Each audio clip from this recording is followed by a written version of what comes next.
नमस्कार, मैं हूं अजय। स्वागत है आपका सबसे बड़ा मुद्दा में। क्या अमेठी और रायबरेली बीजेपी और कांग्रेस के बीच का निर्णायक अखाड़ा बनने जा रहा है सियासी तौर पर?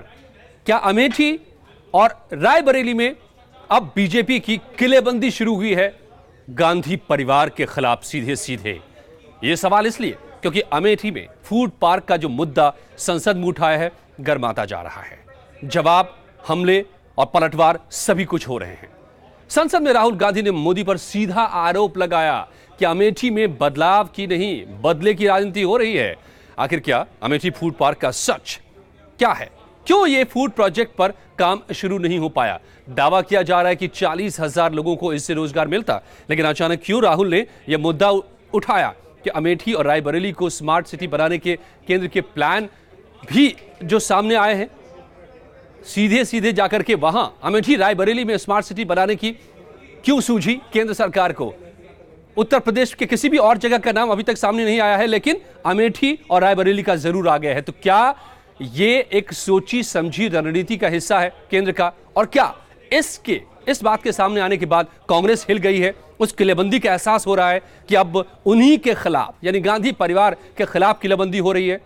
ये तमाम सवाल है जो आज सबसे बड़ा मुद्दा में उठेंगे, जो आज संसद में राहुल ने उठाया है कि क्या राहुल से बदला लिया जा रहा है। हमारे साथ कई मेहमान जुड़े हुए। मनोज मिश्रा साहब है, बीजेपी के यूपी प्रवक्ता। मनोज त्यागी साहब कांग्रेस से मेरे साथ जुड़े हैं। आसिम वकार साहब मेरे साथ एसपी के नेता जुड़ेंगे। वरिष्ठ पत्रकार अवधेश कुमार साहब मेरे साथ जुड़े हुए। आप सबका बहुत बहुत स्वागत है। मैं आप सबसे करूंगा बात, लेकिन सबसे पहले देख लेते हैं ये रिपोर्ट।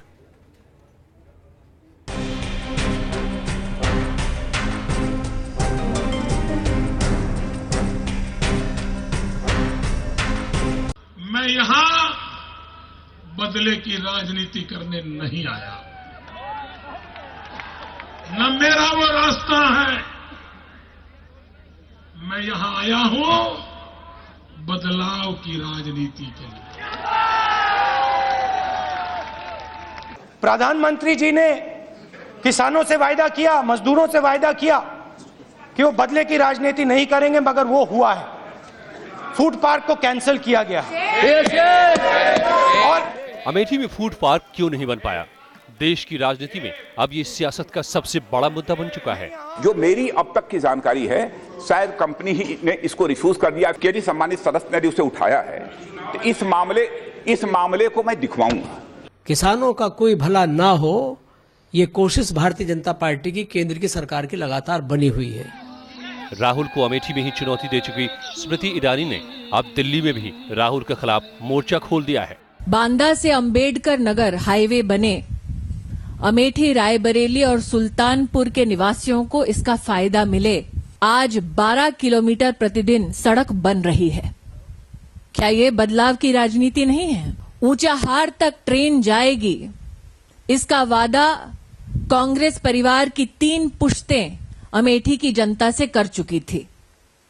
आज तक वो काम नहीं हुआ था, लेकिन जब से हमारी सरकार आई है तब से रेल का ये काम न सिर्फ शुरू हुआ है बल्कि तेज गति से आगे बढ़ रहा है। सवाल राहुल गांधी से भी पूछा जा रहा है कि 2010 में फूड पार्क प्रोजेक्ट को मंजूरी मिली, फिर 2014 तक यूपीए राज में ही प्रोजेक्ट क्यों नहीं शुरू हो पाया?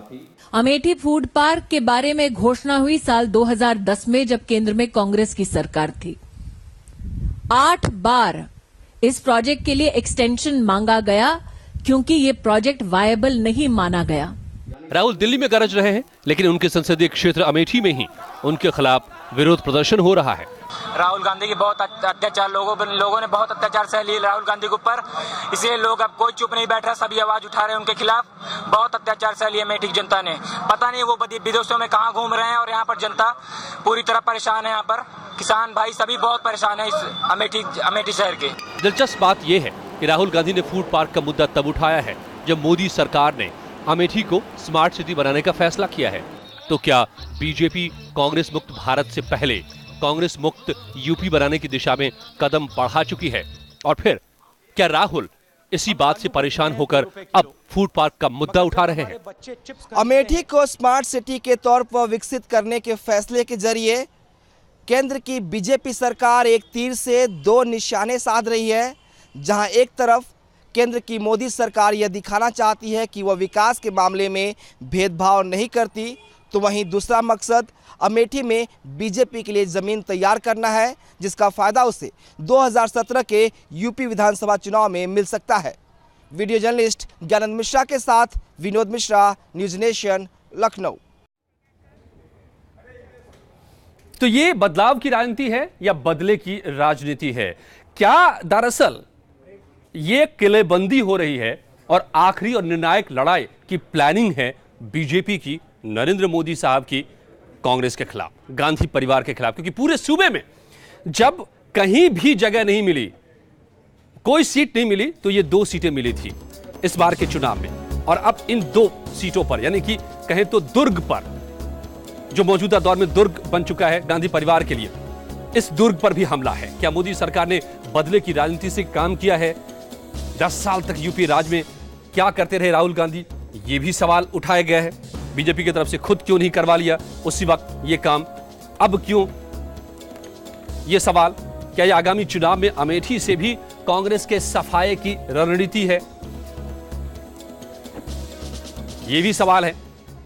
तो ये सवाल बड़े इसलिए बन जाते हैं क्योंकि सीधे सीधे गांधी परिवार ने की ये सीटें हैं और यहां पर सीधे अपनी मौजूदगी दर्ज कराना चाहती है बीजेपी और मौजूदा केंद्र की सरकार। और इसीलिए बड़ा सवाल ये बनकर खड़ा हो जाता है कि क्या इस सब के पीछे एक सोची समझी राजनीति है और बड़ा राजनीतिक अखाड़ा बनने जा रहा है। मनोज मिश्रा साहब, बीजेपी के यूपी प्रवक्ता मेरे साथ जुड़े हुए हैं। मनोज मिश्रा जी, ये जो कुछ हम देख रहे हैं, जो आरोप लग रहे हैं कि बदले की राजनीति है, क्या है ये? क्या आप लोग अब यहां से भी? देखिए, बदले की राजनीति जी बताइए। देखिए अजय जी, ये बदले की राजनीति नहीं है। अभी आप ही कह रहे थे एंकरिंग में, बहुत बढ़िया शब्द बोल रहे थे, बदलाव की राजनीति है। अभी आपने ही बताया कि जब अमेठी को और उसको रायबरेली को स्मार्ट सिटी घोषित किया, तो क्या ये बदले की राजनीति है? और जब आपने ही अपनी रिपोर्टिंग में बताया कि 2010 से 2014 तक कांग्रेस क्या करती रही, तो ये सारे विषय हैं, ये बदले की नहीं बदलाव की राजनीति है। और भारतीय जनता पार्टी और श्रीमान नरेंद्र मोदी, ये 2 लोग ऐसे हैं कि ये विकास पर विश्वास करते हैं। इस बात पर भरोसा उनका नहीं है कि कौन कहाँ से सांसद है। नेहरू परिवार, गांधी परिवार और राहुल जी अभी अपना 56 और 58 दिन का हिसाब चुकाने में लगे हैं, इसलिए ओवर एक्टिंग कर रहे हैं। एक्टिंग करता है कोई व्यक्ति तो ठीक लगता है, अब वो सदन में और समाज में और राजनीति में ओवर एक्टिंग करते नजर आ रहे हैं। और उस ओवर एक्टिंग का परिणाम है कि तरह तरह की बातें सोशल मीडिया पे चल रही हैं। तो कुल मिला के गंभीरता का अभाव तब भी था, लौटने के बाद भी गंभीरता का अभाव है। विषय न तब उनके पास थे और विषय न अब उनके पास है। अब उनके पास विषय इसलिए नहीं है क्योंकि वो ये बताने में अक्षम है कि आप 4 साल खुद रहे और आप भारतीय जनता पार्टी के ऊपर आरोप लगा रहे। जो स्पॉन्सरर कंपनी थी, जिसने स्पॉन्सर किया था, जिसको पीपीपी मॉडल के तहत करना था, वो विड्रॉ कर गई। तो क्या भारतीय जनता पार्टी कैसे करती? आपने ही उस प्रोजेक्ट को साइन किया था, भारतीय जनता पार्टी तब सरकार में नहीं थी। तो कुल मिला के सारे दोष इसलिए मर रहे हैं कि आपके पास कहने के लिए कुछ नहीं है। और जब कहने के लिए कुछ नहीं है तो कुछ भी कहना है तो वो सदन में कह रहे हैं, ओवर एक्टिंग कर रहे हैं। मैंने पहले भी कहा कि वो अगर एक्टिंग करते तो ठीक। क्या आप लोगों से डर गए? क्या आप लोग? और भी मामला बिगड़ता चला जा रहा है कांग्रेस को। आपसे डर गए हैं क्या मनोज जी? कांग्रेस डर गई है क्या? राहुल गांधी डर गए कि आप लोग वहां जाकर के स्मार्ट सिटी बना देंगे, खुद में भयभीत हैं, जनता को अपने पक्ष में कर लेंगे, इसलिए ऐसा कर रहे हैं? देखिए, नहीं, वो खुद में डरे हुए हैं, डरा नहीं दिए भारतीय जनता पार्टी किसी को। मनोज त्यागी जी कुछ कहना चाह रहे हैं आपके सीधे जवाब में? कांग्रेस में कॉन्फिडेंस लूज करके जी, अब कांग्रेस के यूपी के प्रवक्ता मेरे साथ जुड़े हुए मनोज त्यागी जी। मनोज जी, भारतीय जनता पार्टी आज बीजेपी की स्थिति इतनी खराब हो चुकी है कि उपचुनाव जो हुए हैं उसमें भारतीय जनता पार्टी तीसरे स्थान पर आ गई है। और जो ये बात कह रहे हैं कि अभी हमारा ख़त्म हो गया, ख़त्म इनका होता जा रहा है सिस्टम यूपी के अंदर। और ये बदले की भावना से कि राहुल गांधी जी को डिस्टर्ब किया जाए, उनकी लोकसभा को डिस्टर्ब किया जाए, उनके आसपास जितने भी जो 10-20 गांव लगे हुए हैं, उनके जो लोग लगे हुए हैं, जो वर्कर हैं, उनको कैसे परेशान किया जाए ताकि वो विमुख होकर कांग्रेस छोड़ दे। मगर भारतीय जनता पार्टी की ये मंशा पूरी नहीं हो पाएगी। मनोज जी सुनिए, मनोज जी, अब पहले मैं आपने बोला, मैंने अब मेरे सुन लीजिए। ये बताइए कि भारतीय जनता पार्टी, पहले मेरे सुन लीजिएगा। बोलिए। उपचुनाव में आप तीसरे नंबर पे आ गए उत्तर प्रदेश के अंदर और आपकी बौखलाहट पूरे देश में दिखाई दे रही है। रही बात प्रधानमंत्री नरेंद्र मोदी जी की, नरेंद्र मोदी जी स्वयं कहा करते थे कि मैं विकास की बात करने आया हूं, मैं विकास के ये जो उन्होंने वादे किए उसके विपरीत काम कर रहे हैं। हम पूरे देश के लोगों ने उन पर विश्वास किया था। उन्होंने कहा कि 15 लाख रुपए लाके हर एक के अकाउंट में आएंगे, आप इन 3 महीने में आपका काला धन ला देंगे। इसी तरह से उन्होंने कहा मैं विदेश की जो है द्वेष की भावना से कोई काम नहीं करूंगा। आकर के अमेठी के अंदर जो एक फूड पार्क था, जो गरीब लोगों को एक साधन मिलता था, जिन लोगों को किसानों को था, आपने कैंसिल कर दिया। नहीं मनोज जी ये कह रहे हैं कि हमने फूड पार्क जो हमने क्या मनोज जी क्या काम हुआ? मनोज जी एक दिन में काम नहीं होता। अजय जी इतना बड़ा सिस्टम चलाने के लिए जवाब अजय जी बताइए। मिश्रा जी अजय जी बताइए। मनोज जी हाँ, इनसे मनोज त्यागी जी से ये पूछिए कि अभी तक आप 4 साल में आप क्यों नहीं बना पाए, पहला विषय। और दूसरा ये कि कितने ऐसे प्रोजेक्ट अमेठी और रायबरेली तो कांग्रेस ने सैंक्शन किए और धरातल पर नहीं आ पाए, चल नहीं पाए, बंद हो गए। केवल एक कोच फैक्ट्री है जिसमें कहीं से और आते हैं डिब्बे जो यहाँ से मिल होते हैं। दूसरा कोई प्रोजेक्ट अमेठी और रायबरेली में सफल नहीं है। वहाँ के 10 साल से सांसद, 15 साल से सांसद हैं ये लोग। वहाँ की सड़कें नहीं है, वहाँ पर सीवर और पानी की समस्या है, बिजली की समस्या है। आपने जब आप सांसद रहे, आप इतने बड़े बड़े सांसद रहे, जब सरकार थी और जब आप चाहते कुछ भी कर सकते थे, तब आपने क्यों नहीं किया? छोटा सा जवाब आपका, मैं जाऊंगा। उत्तर प्रदेश में ये हमारा दुर्भाग्य है कि हमारी उत्तर प्रदेश में सरकार नहीं है। जब उत्तर प्रदेश में सरकार नहीं होती तो जिस भी स्टेट में आप काम करना चाहते हैं, मैक्सिमम काम प्रदेश सरकार के उससे होते हैं। नहीं, आप लोगों की दोस्ती रही है। मगर राहुल गांधी जी ने इसी दौरान सरकार का तो आपको संरक्षण प्राप्त था। संरक्षण प्राप्त होना अलग बात है। संरक्षण प्राप्त था उनको, हमारी प्रदेश सरकार को तो आपका संरक्षण प्राप्त था। उन्होंने देश की एकता अखंडता के लिए उन्होंने संरक्षण प्राप्त था उनको। हमारा संरक्षण प्राप्त था, उनका आपने आपके सांसद प्रमोद तिवारी को उन्होंने सदन में भेजा था। वो अलग चीज हो गई है। ये तर्क भटक रहे हैं। अभी जो मैं कहना चाह रहा हूं, अभी जो आपने कहा है, अभी भी हमारे कुछ जो हमारे पैरामिलिट्री फोर्स के वहां पर अभी खुले हैं, उनका अप्रूवल हुआ है। उनके वहां पर अभी ढेरों प्रोजेक्ट आपके लटके पड़े हैं जनाब। मैं वो भी देख रहा हूं, पूरी फेहरिस्त है कि ढेरों प्रोजेक्ट की घोषणा तो की थी लेकिन लटके पड़े। एसपी ने तब, मेरे पास और भी मेहमान हैं, असीम मक्कार साहब हैं। असीम साहब ने कहा कि हमने उत्तर प्रदेश सरकार से जमीनें मांगी है, बहुत सारी जमीनें उत्तर प्रदेश सरकार ने हमको नहीं दी थी लास्ट तक। हमने कई लेटर भेजे वहां पे, तो चीजें मांगी हमने। चलिए, तो असीम मक्कार साहब, क्या अगर राहुल गांधी के सारे प्रोजेक्ट अटके पड़े रहे तो इसीलिए अगर 4 साल में फूड पार्क का कुछ नहीं कर पाए वो लोग, तो इसलिए क्योंकि आप लोगों ने नहीं होने दिया, तो आज फिर एनडीए पर फिर भी क्यों दोष, क्यों मोदी सरकार पर दोष? देखिए, असली विलेन आप लोग हैं क्या अमेठी के? ये कांग्रेस का कहना है। देखिए, जो कांग्रेस के प्रवक्ता, नहीं मैं बोल रहा हूं जी। देखिए, मैं 15-10 मिनट से सुन रहा था जी। मैं जो कांग्रेस के प्रवक्ता हैं इनको मैं एक बात बता दूं कि या तो इनको अपनी पार्टी की लाइन नहीं पता है, या कहीं ना कहीं इनको मेरे ख्याल से अपनी पार्टी की राजनीति नहीं पता है, या मेरे ख्याल से जानकारी कम है। नहीं तो आपको क्या पता है वो बता दीजिए। 17 अक्टूबर 2013 को जनाब राहुल गांधी जी ने अपने जो फूड, इनका खाद्य विभाग है, चरणदास महंत जी के साथ मिलकर जगदीशपुर में इंडो गल्फ फैक्ट्री में उद्घाटन किया था। यूपी SIDC ने 72 एकड़ लैंड अवेलेबल करा दी थी और दे दी थी। लेकिन यहाँ मसला सिर्फ और सिर्फ एक पार्क का नहीं है। देखिए, भारतीय जनता पार्टी के लगभग अलायंस मिला ले तो 73 सांसद उत्तर प्रदेश से आते हैं। और सबसे बड़े दुख की बात, मैं यहाँ पर मनोज मिश्रा जी बैठे हैं, उनसे बता दूं कि अभी भारत में पूरे में ये जो प्रोजेक्ट चल रहे हैं फूड पार्क के, ये केंद्र सरकार के प्रोजेक्ट हैं, ये किसी स्टेट गवर्नमेंट के प्रोजेक्ट नहीं है। लेकिन 17 पार्क इन्हीं अभी जो दिए, उसमें से पंजाब है, हरियाणा है, तेलंगाना है, आंध्र प्रदेश है, ओडिशा है और केरल में 2 पार्क। लेकिन इन्हीं ने कहीं भी उत्तर प्रदेश को इस गिनती में, इस फहरिस्त में नहीं खड़ा किया कि ये यहां भी कुछ इस तरह के प्रोजेक्ट दे देते हैं। नहीं तो ये क्या बदले की है? तो अमेठी में क्या बदला ले रही है बीजेपी? आप क्या मानते हैं? सांसद हैं किसी भी पूरे यूपी से बदला ले रही है? किस बात का फिर वो आप कह रहे हैं कि अमेठी नहीं पूरे यूपी से बदला ले रहे? नहीं, भारतीय जनता पार्टी खराब राजनीति कर रही है। खराब राजनीति कर रही है। भारतीय जनता पार्टी खराब राजनीति कर रही है। भारतीय जनता पार्टी तो राजनीति नहीं कर रही है। क्या ऐसा है? क्या मुझे ऐसा लग रहा है कि आप हमें समझाइए कि दरअसल अमेठी और रायबरेली ये एक निर्णायक युद्ध क्षेत्र में कांग्रेस मुक्त यूपी एक चीज और बता दूं आपसे, और गांधी परिवार के खिलाफ और पूछ लीजिएगा तो आसानी हो जाएगी जी। मनोज मिश्रा जी से एक चीज और पूछ लीजिए। हाँ, नहीं, मैं थोड़ा सा एक मैं आता हूं आपके पास में। अवधेश जी को मैं ले आऊं डिस्कशन में। 14 हो चुका है। 6000 करोड़ रुपए लागत के पार्क तो अडानी जी को दे दिए गए। अडानी जी को दे दिए गए। ये फायदा अपनों को पहुंचा रहे हैं।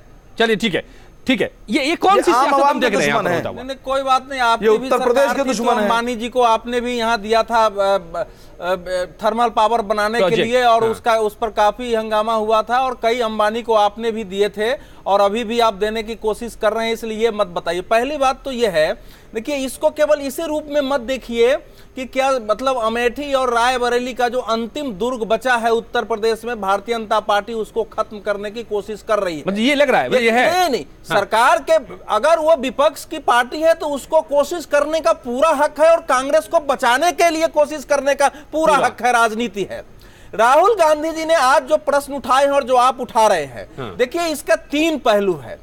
इसमें जैसे कहते हैं ना कि कहीं पे निगाहें और कहीं पे निशाना, तो फूड पार्क तो एक तात्कालिक स्थिति है, क्योंकि अगर जून 2014 में फूड पार्क रद्द हुआ तो 1 साल बाद ये सवाल संसद में उठाने का क्या औचित्य था? तो क्या ये स्मार्ट सिटी की घोषणा के बाद आप कर रहे हैं? नहीं, राहुल गांधी जो 59 दिनों की छुट्टी के बाद आए हैं, तो एक रणनीति के तहत प्रतिदिन या कुछ दिन बीच करके ऐसे मुद्दे उठाना जिस मुद्दे के आधार पर मोदी सरकार कटघरे में खड़ा हो, किसान विरोधी कहलाए, आम आदमी विरोधी कहलाए, विकास विरोधी कहलाए, फिर साथ ही साथ वो कांग्रेस के साथ बदले की भावना से काम कर रही है, ये भी कहलाए। तो ये एक संपूर्ण एक रणनीति का हिस्सा है, उसके तहत वो अपनी बात उठा रहे हैं। क्योंकि ये जो प्रोजेक्ट है वो सबको मालूम है कि एडमिनिस्ट्रेटिव प्राइस मैकेनिज्म जो उसके में जो गैस चाहिए था सब्सिडी में, वो अभी तक देश में ऐसे नियम नहीं है कि फूड पार्क को सब्सिडी से गैस दिया जाए। वो मेन क्लॉज वहां आके रुका था। ये तो फिर उसी समय सोचना चाहिए था खुद राहुल गांधी को, राहुल गांधी लेकर गए थे प्रोजेक्ट। देखिए, ऐसा है जैसे आप खुद कह रहे थे, मैं भी फेहरिस्त बना दूं, जब चुनाव आने पर बहुत सारे प्रोजेक्ट की वहां घोषणाएं होती हैं और वो लागू नहीं होता है। वो ठीक बता रहे थे मनोज मिश्र की एक रेल की वो बनी है, वो भी कपूरथला से वहां से आती है, पेपर मिल है, central institute of hotel management है अधूरा। 2009 के पहले भी घोषणा हुई, 2014 के चुनाव के पहले कैटरिंग टेक्नोलॉजी इंस्टीट्यूट खोलने का वादा भी अधूरा है, स्टील प्लांट लगाने का भी वादा अधूरा है। तो अब फिर से बेनी प्रसाद वर्मा बताएंगे ना कि स्टील प्लांट। तो मनोज त्यागी जी, दरअसल आप लोग खुद अमेठी की जनता को बेवकूफ बनाते रहे हैं, ना कि यहां आप जो आरोप मढ़ रहे हैं आप मोदी सरकार पर। आपके नेता वहां जाकर के हर चुनाव में बड़े वादे, बड़े सपने दे देते थे। छूट गया ना। और वकार भाई कह रहे हैं कि देखिए, फूड पार्क जो होता है, जब स्टेट प्रपोजल भेजती है तब सेंटर उसको एक्सेप्ट करता है कि आपका वायबिलिटी है कि नहीं। ये नहीं है कि सेंटर अपनी ओर से कोई चीज जाके थोप सकता है। ये स्टेट अपने यहाँ की आवश्यकता के अनुसार वो बजाबता प्रपोजल भेजता है। बहुत सारे तर्क, तो वो ये इसका मतलब यूपी ने प्रोजेक्ट भेजा है और क्या नकार दिया गया है, ये तो क्लियर करना पड़ेगा, नहीं तो उससे बातें गड़बड़ हो जाती। नहीं तो वहां के कमिश्नर की बाइट भी हमारे पास आई, वो कहते हैं कि हमें कुछ नहीं पता, प्रोजेक्ट अब बंद है, लेकिन क्यों बंद है मुझे नहीं कुछ पता। मनोज त्यागी साहब, जितनी बातें अभी सामने उभर के आ रही है उससे ऐसा लग रहा है कि उस प्रोजेक्ट को वो चलने लायक ही नहीं प्रोजेक्ट था, इसलिए आप भी 4 साल में नहीं करवा पाए 2010 में उद्घाटन के बावजूद, और इसलिए अब उसको आपकी सरकार हटी तो इंडस्ट्रियलिस्ट ने पांव खींच लिए, क्योंकि वहां फायदे का सौदा नहीं था वो। आप आरोप इन पर लगा रहे हैं, क्या डर के मारे लगा रहे हैं कि स्मार्ट सिटी लेकर के वो पहुंच गए हैं, अमेठी और रायबरेली दोनों को स्मार्ट सिटी में कन्वर्ट करेंगे तो आपके वोटर उनके पास चले जाएंगे? क्या ये डर सता रहा है आपको? नहीं, हमारे को इस बात का कोई डर नहीं सता रहा है। हमको भी पता है कि जितने भी अधिकतर इनके जो वादे हुए हैं वो भी झूठे निकले हैं, और ये भी इनके जो वादे हैं ये भी झूठे निकलेंगे, इसमें कोई सच्चाई नहीं निकलेगी। आप देखिएगा, स्मार्ट सिटी नहीं बनाएंगे, नहीं बना पाएंगे, अगर बना दिया तो इनका भी 5 साल हो जाएंगे। आप देखिएगा, उसमें हमसे जो सहयोग मांगा जाएगा हम देंगे सहयोग। हम इस तरह से नहीं करेंगे जैसे हम अभी, अगर आपने स्पीच में सुना, ध्यान दिया हो, सोनिया गांधी जी ने स्वयं उत्तर प्रदेश की सरकार से भी रिक्वेस्ट करी थी, कुछ वहां इंस्टीट्यूशंस के लिए जमीन नहीं मिल पा रही थी, और उन्होंने खुद डीएम के माध्यम से वहां पर उनको लेटर दिया था। डीएम ने उनके वहां लेटर पहुंचाया, नहीं पहुंचाया शासन में, ये देखने का विषय रहेगा। काफी जो जितनी भी चीजें रुकी थी, मैक्सिमम जो है वहां पर जो रुकी हुई है जमीनें ना मिलने की वजह से सारे प्रोजेक्ट रुक गए थे हम लोगों के, और उस पर हमारे को जब क्लियरेंस नहीं हो पाई तो कहां तक करते राहुल गांधी जी? राहुल गांधी जी एक सांसद ही तो थे, वो अपनी बात रख रहे थे। अजय जी, वो कह रहे थे। मनोज जी जवाब। अजय जी, मनोज जी जवाब। अजय जी, मनोज त्यागी जी से ये पूछिए कि उत्तर प्रदेश में समाजवादी पार्टी की सरकार का संरक्षण आप देते रहे कि नहीं देते रहे, और बदले में आप सीबीआई की जांच की ढील देते रहे, और समाजवादी पार्टी आपको केंद्र में समर्थन देती रही। एक विषय। दूसरा, जिस जमीन की बात कर रहे हैं वो उसी समाजवादी पार्टी के शासन की बात है। तीसरी बात यह है कि जो प्रोजेक्ट खड़े हैं, जहाँ जमीन का विवाद नहीं है, जो इंडस्ट्री बंद पड़ी है और जहां पर कोई काम नहीं हो रहा, उसके बारे में कांग्रेस ने 14 सालों में क्या किया? कुछ नहीं किया। और सही बात यह है कि आप अमेठी और रायबरेली चले जाइए, गाड़ी आपके टायर फट फूट ना जाए तो बता दीजिएगा। मैं गया हूं, एक सांसद मैं गया हूं कम से कम। और मनोज मिश्र जी, आज आप वहां पर आप गलत कह रहे हैं। 10 साल 15 साल पहले वहां जमीन के जो रेट थे वहां विकास हुआ है। विकास नहीं होता तो आज वहां पर जमीनों के रेट इतने ऊपर नहीं हो गए होते। विकास कहां हुआ मनोज जी? अरे आप मालूम कराइए ना। विकास नहीं हुआ। और सुनिए, आप भारतीय जनता पार्टी जो बौखला रही है, आप अमेठी रायबरेली गए नहीं, इसलिए आप मैं गया हूं रायबरेली अमेठी। सोनिया जी के चुनाव में मैं गया हूँ, वहां पे जिनके प्रतिनिधि हैं उनसे पूछ लीजिएगा मैं गया हूँ या नहीं गया हूँ। त्यागी जी जो बात ये कह रहे हैं, मनोज जी, जाने आने का सवाल नहीं है कि कोई गया नहीं है तो गए ही। विकास कह रहे हैं अजय जी, विकास ये कह रहे हैं। मैं भी रिसर्च कर रहा था कि अमेठी में कितना विकास हुआ, तो मुझे यहां पर जो दिखाया कि साक्षरता यूपी में है 67.8, अमेठी में है 59। आप देख लीजिए, करीब करीब 10 कम है। प्रति व्यक्ति आय यूपी में है 30,000 रुपए, 30,052 रुपए, अमेठी में है 19,896 रुपए, यानी कि 20,000 के करीब, 10,000 कम है। जिस टाइम वहां पर सोनिया जी राहुल जी चुनाव लड़ने गए थे, अगर वहां पर आप उनकी उस जगह की स्थिति देखते, उन लोगों की स्थिति देखते, कितना पिछड़ा हुआ इलाका था। तो 10 साल में अभी 10 साल में यूपी से आगे बढ़े सर। वो इंदिरा गांधी का क्षेत्र रहा, सोनिया गांधी का क्षेत्र रहा, राजीव गांधी का क्षेत्र रहा है, और कांग्रेस का शासन। अरे इनसे पूछे कि राजीव गांधी जी भी तो वहीं से चुनाव लड़ते थे, इंदिरा जी भी तो वहीं से चुनाव लड़ती थी। कैसी बातें कर रहे हैं, ये कैसी जानकारी? अरे भाई विकास तो हुआ है ना। 1989 तक कांग्रेस की सरकार वहां रही है। बीच के एक पार्ट को छोड़ दीजिए, अगर 77 का और 67 का, तो वहां कांग्रेस की सरकार रही है। तो इसलिए कांग्रेस अपनी विफलता से मुंह नहीं छुपा सकती है। हम विफलता से नहीं छुपा रहे हैं। मनोज जी, इतिहास में मैं नहीं जाना चाह रहा हूं। देखिए, स्मार्ट सिटी बनाने की घोषणा जो है ना, वो तो नरेंद्र मोदी का एक 100 स्मार्ट सिटी का प्रोजेक्ट है। और समाजवादी पार्टी भाजपा चाहे जितना लड़ती है, लेकिन मैं जानता हूं कि मुलायम सिंह यादव और अखिलेश यादव के विकास के मामले पर नरेंद्र मोदी के साथ इतना बढ़िया कोऑर्डिनेशन है कि वो जो भी योजनाएं बन रही है उत्तर प्रदेश में वो फलीभूत होने वाली हैं। कुछ स्टेट में भले समस्या हो जाएगी। तो राहुल गांधी एक 2 साल में 14 विधानसभा 14 चुनावों में पराजय के बाद से जो कांग्रेस में एक निताशा और हरासा है, खासकर नरेंद्र मोदी के आने के बाद कि भी नरेंद्र मोदी का जवाब हम कैसे दें, तो राहुल गांधी ने उसका एक काट खोजी है। तो वसीम, ये सारे रास्ते उसके हैं, उसमें आप जो कुछ कर रहे हैं उसको फैक्चुअली उसी रूप में लेने की जरूरत नहीं है। तो घेरेबंदी है ये, इसको एक राजनीतिक रणनीति के रूप में लेने की जरूरत है। उसमें से पता नहीं अंतिम समय तक कितने पर अड़े रहेंगे, लेकिन नरेंद्र मोदी की काट राहुल गांधी बने। नरेंद्र मोदी के समानांतर राहुल गांधी एक पुराने इंदिरा गांधी के जो वामपंथी एक समझ थी ना, उस रूप में किसानों की, छोटे की, बैंक नेशनलाइजेशन की आवाज उठाए, उस रूप में लेफ्ट सेंटर की एक छवि राहुल गांधी की बनाने की कोशिश है। ये इसको आप केवल मेगा वहां तक। आखिरी 1.5 मिनट आपको अवधेश जी, मैं आपकी इस बात से सहमत हूं कि आपने कहा कि नरेंद्र मोदी जी और मुलायम सिंह जी, अखिलेश जी, उनके बहुत अच्छे संबंध हैं। इसी का कारण यही सब कुछ हो रहा है। उपचुनाव में जो कांग्रेस पार्टी वहां सेकंड स्थिति पाई है, भारतीय जनता पार्टी तीसरी पाई है, और सुनिए समाजवादी पार्टी से वोट से फर्क रह गया है। उसी के अनुरूप राहुल गांधी जी पे उन पे हमले किए जा रहे हैं, इस तरह की बातें करी जा रही हैं। और आपको हम बता रहे हैं राहुल गांधी पर तो हमला हो नहीं रहा, राहुल गांधी हमला कर रहे हैं। राहुल गांधी जी अपने अभी तो उल्टी बात है। नहीं, राहुल गांधी जी पे हमला ही तो इस तरह से उनके फूट पर काटे आ रहे हैं। विपश्यना करके, मेडिटेशन करके जब से लौटे हैं, तो कभी सूट बूट की सरकार वो घोषणा करते हैं, तो सूट बूट की सरकार तो है, पार्लियामेंट में बोला कभी पंजाब में पैदल नहीं वो। अच्छा, तो असीम जीरो आवर में वो हस्तक्षेप करके अपनी बात रख रहे हैं। क्या आप और बीजेपी ने मिलकर के ये इनको रायबरेली और अमेठी से भी बाहर करने का ये पूरा प्लान कर लिया है क्या ये सियासत है? देखिए, सबसे पहले तो मैं आपसे एक रिक्वेस्ट कर रहा हूं जी कि भारतीय जनता पार्टी से अगर एक ही गेस्ट बुलाते तो ही काफी था। आपने 2 गेस्ट बुला के रखे हुए हैं। नहीं, 2 गेस्ट नहीं है, वो पत्रकार है।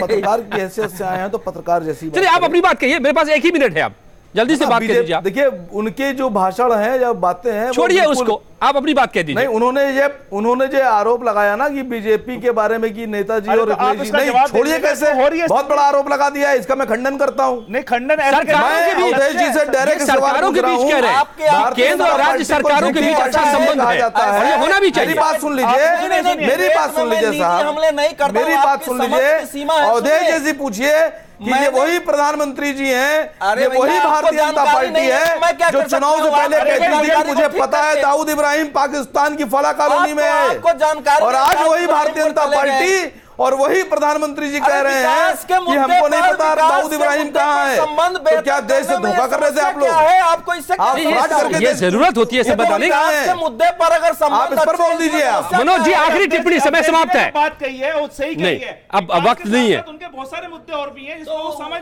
अब आप लोगों के लिए समय समाप्त हो चुका है, मुझे स्क्रीन पर लाया जा चुका है क्योंकि समय समाप्त है। लेकिन ये बातचीत से साफ तौर पर उभर के आ रही है कि जो हमला राहुल गांधी ने किया है मोदी सरकार पर और खुद मोदी पर, वो लग रहा है कि उसके पीछे तर्क उतने मजबूत नहीं है, ये सभी इस पर सहमत है। तो क्या दरअसल ये वो उस आखिरी लड़ाई की तैयारी है यूपी में बीजेपी की तरफ से मोदी का ये चक्रव्यूह है राहुल गांधी और सोनिया गांधी को उन्हीं के किले में जाकर घेरने की? देखना दिलचस्प होगा आने वाले दिनों में क्या नतीजे आते हैं। धन्यवाद आप सबका, मनोज जी, मनोज मिश्रा जी, मनोज त्यागी जी, असीम वकार साहब, अवधेश जी, आप सबका मेरे साथ जुड़ने के लिए।